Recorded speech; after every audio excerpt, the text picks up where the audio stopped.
squinting an eye in my direction. "Hon, I like this ring. It's the one you gave me when you asked me to marry you. Who cares about the size?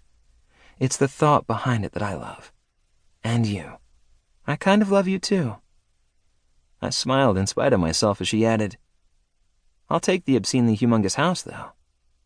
That had me sputtering out a laugh. How did I get so lucky? Just look at that girl. She was incredible inside and out. Nobody smiled like Bren. Nobody laughed harder. Nobody looked finer. Nobody fucked better. Nobody loved me more. If I could have created the perfect woman in a lab, it would have been Brenda Renetti. Brenda Renetti Edwards. My forever girl. Part 1. From the High to the Low. Chapter 1. Promise from the Heart.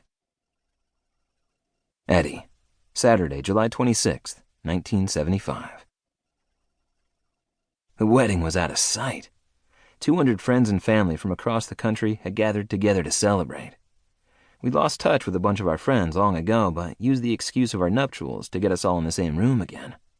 It was really nice to see everyone after so much time. Since Bren's parents weren't in our lives, and seeing as I was an only child, my folks generously offered to flip the bill. It was the only time in my life that they approached a financial situation with the attitude of, money is no object.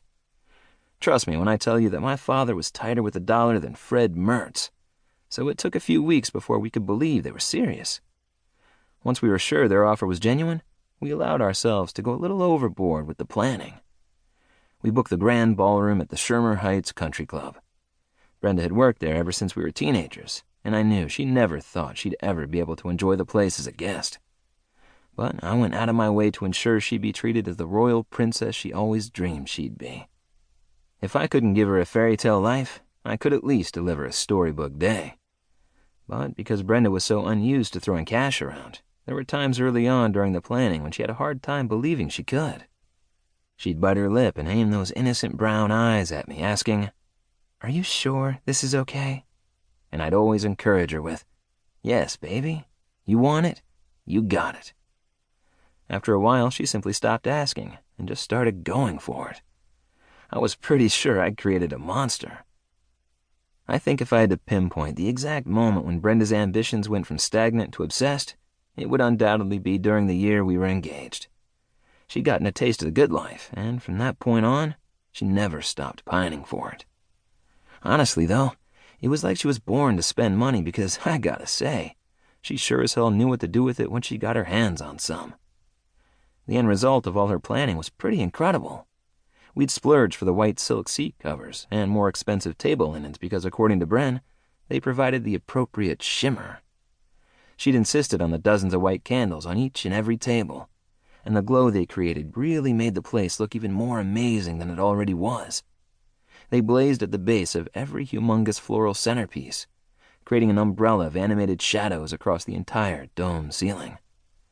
The arrangements were brightly colored roses, carnations, and a bunch of other flowers that I didn't know the names of.